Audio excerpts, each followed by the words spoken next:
Hey guys, Will here. So this wheel probably needs no introduction given that it's been almost 3 years, believe it or not, since this was announced. But this is the Fanatec BMW M4 GT3 wheel, and it is the most realistic sim racing wheel that we've ever reviewed here at Boosted Media. Now the reason why it's so realistic is because it's quite literally the exact same wheel, the same FIA approved homologated wheel that you'll find in the real life BMW M4 GT3 race car. Now of course, being a real life race car wheel, it does come with a very hefty price tag, despite a somewhat reduced feature set compared to what a lot of sim racing dedicated wheels would offer at a similar price point. So today we're going to be taking a detailed look at this guy, seeing whether it's just a marketing flex from Fanatec or whether it's actually worth considering for your sim rig. So let's dive in.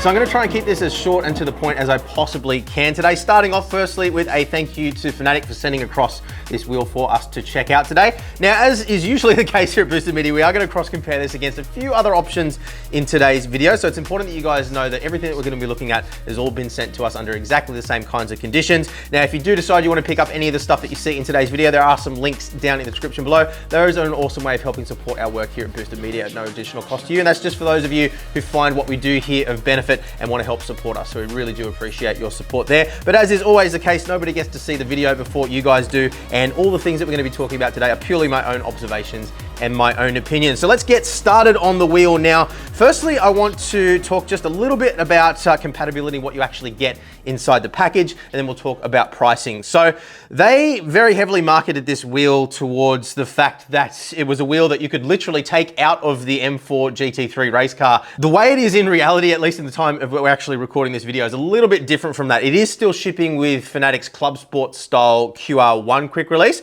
whereas the quick release that we saw in that video, from what I understand at least, was at least some form of Fanatec's QR2 system, which I believe is going to be based on the Crontex style quick release, similar to the one we took a look at from VRS just a little while ago. A link down in the description below if you want to check that out.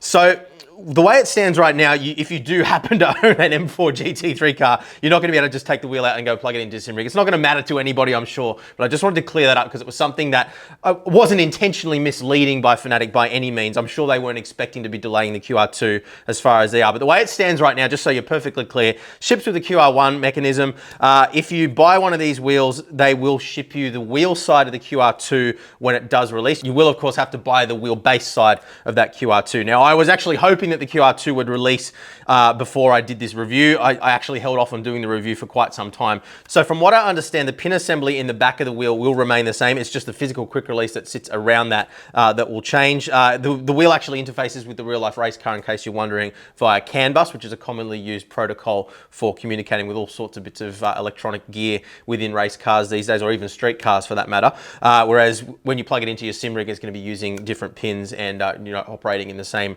basic manner. So the whole race car compatibility thing isn't going to really impact anybody realistically, but I just want to make it clear that that is literally the only difference if you buy one of these today versus what you'd find in the real life race car. So let's dive into the pricing now. I recall back when it launched, there was so much speculation as to how much this thing was actually going to cost. Some people were thinking it was going to be like upwards of $6,000. Some people were thinking it was going to be sub $1,000. Where we actually landed in the end was $1499.95 US plus tax and shipping. €1499.95 including VAT if you happen to be in an area where that's relevant, and then of course add shipping on top of that. And then if you're in Australia, $2,299.95, and that includes Australian goods and services tax, or GST, but doesn't include shipping. So it is a very, very, very expensive wheel. Not the most expensive wheel that we've ever reviewed here. That award goes to the Porsche 911 RSR wheel that we reviewed a little while ago by the team at Grid Engineering, but it does place it significantly more expensive than something like the Grid MPX wheel,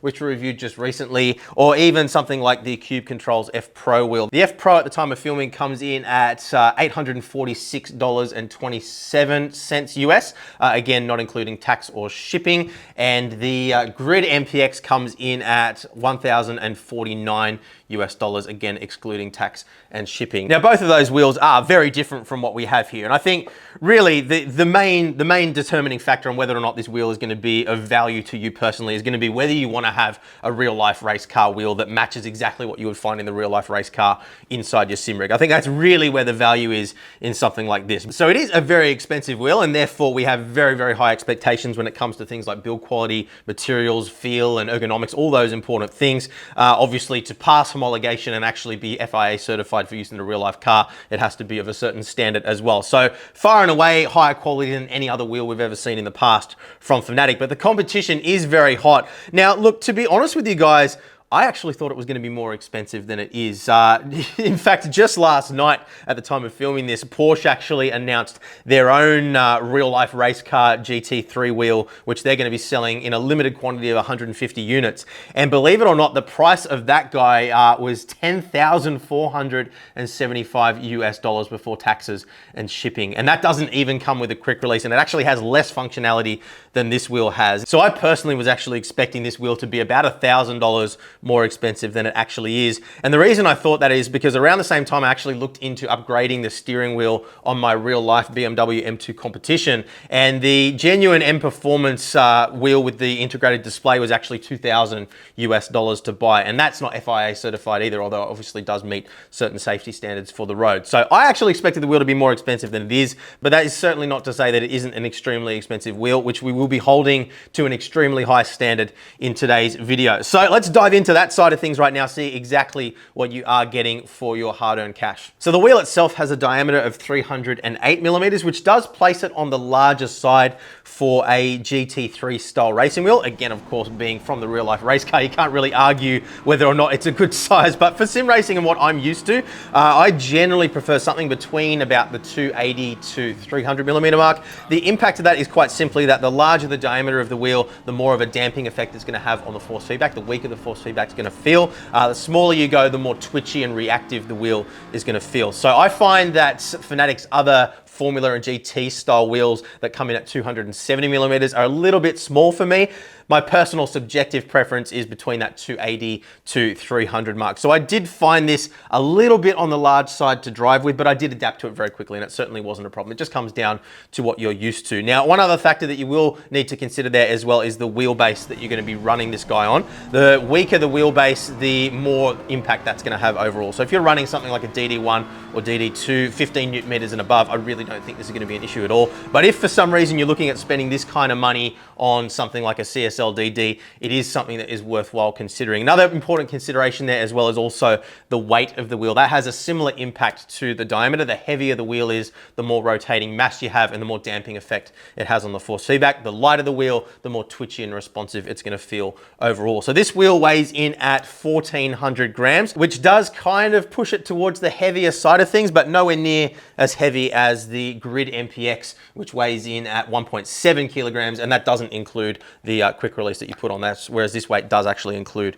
the QR1 quick release. So again, similar kind of consideration. If you're running a DD1, DD2, or a wheelbase stronger than, say, 15 Newton meters, I really don't think it's going to be an issue at all. Even probably above 10 Newton meters, not going to be a problem. But if you are used to running something like the McLaren GT3 wheel from Fanatec on something like a CSL-DD at 5 or 8 Newton meters, you will definitely notice the impact of that additional weight. So discussing weight actually gives us a nice segue into discussing the materials that this is actually constructed out of. So it is a full carbon fiber shell throughout here. So the entire body of the wheel is constructed of this forged carbon fiber, which is 8 layers thick, which does give it an awful lot of rigidity. I would go as far as to say this is probably the most rigid wheel that I've ever tested. There are plenty of other wheels that have absolutely zero flex whatsoever under normal driving conditions, but usually if you really get into it, you really twist it as hard as you possibly can, you can feel at least a little bit of movement. This thing, I can honestly say, has absolutely zero. Literally the only thing you feel is a tiny little bit of compression in the hand groups, which we'll talk about in a minute, but it is absolutely rock solid, which again, it goes without saying, you would expect that on a wheel of this kind of price point. So forged carbon fiber right throughout. It's the exact same finish that you'll find used extensively throughout the cabin of a Lamborghini Huracan. So it really does, at least in my opinion, set it apart and really make it look that genuine race car part, which of course it is. So that's the overall construction of the wheel. Then in terms of touch points, we've got carbon fiber paddles here for our shifters. We've got aluminium levers for our analog paddles. We've got the same rubber grips that we find on a lot of wheels wheels these days, which subjectively I'm not a big fan of because they do tend to pick up dead skin cells and dirt and debris from your hands and just feel a little bit tacky and sweaty under your hands when you're driving with bare hands. But again, remembering that this is a real life race car wheel, you know, it's not intended to be driven without gloves. So with gloves on, it's absolutely no issue whatsoever. I was a little bit surprised, however, to find that the other touch points on the wheel are in fact plastic. So all the plastic button caps, that's kind of expected at this kind of price point. Most other wheels are plastic buttons, but the thumb encoders as well as the multi-position switches on the face of the wheel are all plastic as well. And look, honestly, at this kind of price point, I did expect to find anodized aluminium touch points on the face of the wheel for everything other than just the plastic buttons. If you look at something like, again, the Grid MPX wheel, this is aluminium touch points throughout, despite being significantly cheaper. And it does give it that more premium and high-end feel overall, at least in my opinion, and particularly if you're driving without gloves, you know, just having that cold to the touch feeling does just give that sensation of higher quality overall. So that's a good opportunity to actually run you through all the inputs that we have. So I've got 12 plastic push buttons on the face of the wheel. These are quite different from anything we've seen from Fanatec in the past. Firstly, they have a really nice tactile feel to them. There's a little bit of squish there, but a really nice positive click, and even just the sound of the click is really high quality. You hear it kind of echoing a little bit throughout the carbon fiber shell of the wheel, but it doesn't sound sort of hollow and cheap by any means. It's got that really solid, nice click to it. So yeah, definitely up there with the best feeling buttons that I've ever felt on any sim racing wheel, which again, you would expect for the price. And then moving on to the rotary encoder slash multi-position switches, we already talked about the fact that these are plastic caps rather than anodized aluminium, which did surprise me at the price point, but they do admittedly have a really nice snap to them in each position. Not something that you're gonna bump by accident. The actual hats have a good shape to them as well, but yeah, really nice, again, positive, snappy click into each position. Definitely right up there with the best of the best that we've tested here at Boosted Media with regards to the actual feel of those buttons. So no complaints there whatsoever. These don't have push button functionality, but you can choose whether you want them to operate as a rotary encoder or a multi-position switch. Multi-position switch has the advantage of remembering the position that it's actually in. So if you go to, say, engine map number 3 on the dial and then exit out of the sim, come back in, that position on the physical switch will still correlate with the correct engine map inside the sim, whereas with a rotary encoder, you can get a mismatch there because it's only sending a pulse each time you rotate it. So good to have that functionality. We've then got a pair of thumb encoders at the top of the wheel as well, which I actually really like. The design of these rotary switches was actually curve all the way around the wheel, so you can kind of grip it in any position as you're holding the wheel. You can imagine you can flick it with your thumb like that, or you can even grab it like that, twist it with your finger if you wish to. It really gives you a lot of versatility in how you can operate them. One observation I do have from driving with the wheel though, is that with bare hands, I do find these a little bit on the stiff side. With gloves, it wasn't too much of an issue, although if you're wearing loose fitting gloves, you will find that the pad of your finger tends to slip inside the glove rather than actually activating the switch. So again, this is designed in conjunction with BMW Motorsport. So they obviously know what they're doing. And I'm sure if you asked a real life race car driver, they'd probably say that it feels perfect. But again, for me, that's just an observation and something that I felt was maybe a little bit over the top on this particular wheel compared to some of the other wheels that we've tested in the past. But they definitely do have a good snap to them. Definitely not something that you're going to be pushing unintentionally. And they do have what I think is some sort of a rubberized coating on there. I don't think that they're actually just raw plastic. It's quite a hard rubber, but it does have a little bit of give in it. So yeah, I think it must be some sort of a rubberized coating there. We haven't had any issues with wear and tear. So far, it does seem to be standing up pretty well. I haven't seen anybody complaining about wear and tear online so far, but if you do own one of these wheels, let us know down in the comments below how things are holding up for you over time.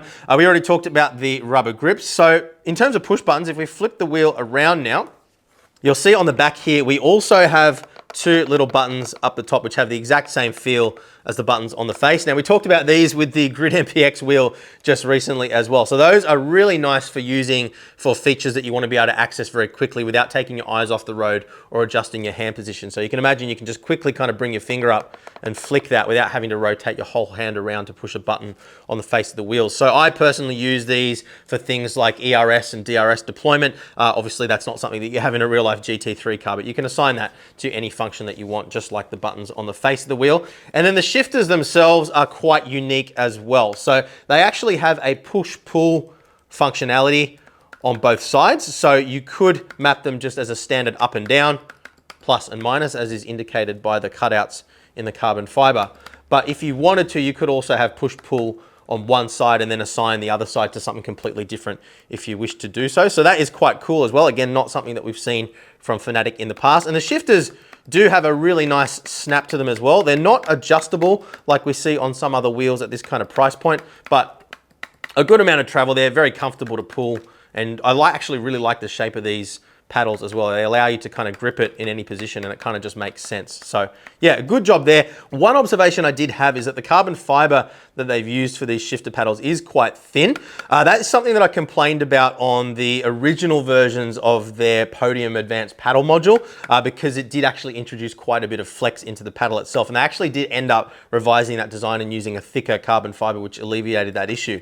Now, look, admittedly, it doesn't appear to actually be an issue with these shifters. They do have these 3 mounting points here, which gives you quite a nice big flat surface before it actually goes off into just the carbon fiber. And that does seem to give it more rigidity than what we had with the advanced paddle module. So look, there is a little bit of flex and movement there, but that is actually more just in the bump stop for the arm itself rather than actually in the paddle. So I don't think that that's anything to complain about. As I said, they've got a really nice snap to them in both directions, and they are using Hall effect sensors rather than micro switches for these paddles as well, which should give them really good longevity. Then we move on down to the analog paddles. These do actually have a little bit of adjustment here. As you can see, we've got a little screw that we can wind in or wind out, which basically just adjusts the bump stop, and yeah, a good amount of travel there. Now, as is the case with most wheels at this kind of price point, you do have the ability to map this as a bite point clutch or as individual axes if you want to use it for a throttle and brake or a handbrake or something like that. So that segues quite nicely into talking about the little display here. So it's a 1-inch OLED display, and that gives us access to all the usual tuning menu functionality that you would find on any of the other Fanatec wheels. It also allows us to do things like adjusting our bite point on the fly as well. So it is something that's really convenient and definitely a strong selling point of the Fanatec ecosystem. But there is a little bit of other functionality here as well. You've probably already noticed that these buttons are backlit. Now, we can actually configure these to respond to different telemetry inside the Fanalab software with Fanatec as well. So you might have noticed that there isn't actually an RPM strip across the top of the wheel. We can have the little OLED display either speed or RPM should we wish to do so through the software. It can be configured to even flash up when you change gear and things like that. We can also have the LEDs on the buttons themselves respond to things like RPM or even flags and things like that around the circuit to give you an idea of what's going on around you on the circuit. Again, very similar to what we saw on the Grid MPX, although that's using SimHub for that functionality, which gives you a little bit more versatility, or a lot more versatility, let's be honest, versus the Fanalab software, which is more limited in what you can do, but is a lot easier to use and gives you all the basic functionality than anybody would ask for. So different approach, but a very similar kind of outcome at the end of the day. So you might be thinking that's all the buttons, but you're actually wrong, because the BMW logo here actually also operates as a 4-way directional hat switch too. It's actually mappable as 4 individual digital buttons, and this is also how you navigate through the tuning menu as well. So you press that little tuning menu button there, and then you can navigate up, down, left or right to go through the various menus and adjust your settings on the fly directly from the wheel, which I think is actually a really cool touch. I like that they found a way to integrate that into the wheel and still keep it looking minimalistic somewhat without the need for additional buttons which would clutter the wheel. So let's talk now about what it's actually like to drive with. So look, honestly, there's not a lot to go through here. Ergonomically, the wheel is absolutely fantastic. Didn't have any problems with pressure points anywhere on my hands. Very, very comfortable to operate. As I mentioned before, a little bit bigger in diameter than what I'm personally used to, but I did adapt to using it very quickly. And there's just something so cool about jumping in and actually driving a simulation of an M4 GT3 car with the exact wheel that the real life driver will be driving with in real life. It really does add that extra level of immersion. And I think that's really where the value is in a wheel like this. But yeah, as I said before, like, I really don't have any complaints when it comes to the feeling of the buttons, the dials, everything does exactly what it needs to do. Only thing I really did notice, as I said before, was just that the thumb encoders are a little bit on the stiff side for my personal preference, and I think you'll probably agree with me if you're driving with loose gloves or with bare hands, but I don't think most people are going to be driving on this wheel with bare hands anyway. Grip material, as I mentioned before as well, a little bit tacky under the bare hands, but again, not going to be an issue if you're driving with gloves. I was really expecting at this price point to find aluminium hats on our rotary encoder / multi-position switches, but look, I mean, as I said, they do have a really nice feel to them. they just don't have that cold to the touch feeling. That just doesn't quite give you the same sensation of quality. And you know, if it was if the wheel was half the price, I wouldn't be complaining about it. But you know, we've got to nitpick something at this kind of price point, let's be honest. But very, very comfortable to use overall, very well weighted as well, so it returns to center nice and cleanly. It doesn't sort of try to go off balance or anything like that. The shifters are actually really nice and quiet too, compared to a lot of other high-end wheels that we've tested in the past, so that was a nice little touch as well. I personally found the push-pull functionality a little bit awkward to use. It's probably just because it's not something that I've ever used before on a wheel. You may completely disagree with me there, but I don't really find it to be particularly useful. Although if you do want to have that additional functionality to map the pushes to some other function inside the sim, then you obviously have that choice. The analog paddles have a really good progressive feel to them. Didn't have any issues at all with kind of sensing where I was throughout the stroke. No issues with configuring it as a bite point or whatever else I wanted to use as well. And just, I guess in general, as we've come to expect from the Fanatec ecosystem, it's just a hassle-free operation. The software works really tidily. It doesn't quite have the same overall functionality as we have with something like SimHub in terms of pretty much the infinite configurability, but what it does do, it does extremely well, and it does it in a hassle-free way, which I think is going to be really important to a lot of people. Again, we do have the OLED screen on here as well, which gives us that nice, clean and tidy access to our tuning menu to adjust settings on the fly. A lot of other ecosystems these days do have alternatives to that, like mobile apps, which you can use. Fanatec do actually have a mobile app now, which allows you to make adjustments on the fly too. So overall, a very positive experience. The one big complaint that I do have though is just the fact that we still don't have that QR2 from Fanatec. The QR1 is an outdated quick release now by the standard of what's been set by other manufacturers, particularly if you compare against Moza with that NRG style quick release that they have in their ecosystem now, even right down to their most entry-level products. It just is a superior quick release to what we have here. You guys have seen in a lot of our Fanatec wheelbase reviews that there is a little bit of play or movement in the quick release mechanism itself, and the result of that is that you do get that little bit of movement in the wheel that's perceptible when you're driving on a Fanatec wheelbase, regardless of the wheelbase that you're using. So regardless of whether you're running on a CSL DD all the way through to something like a DD2, you are always going to have that little bit of wiggle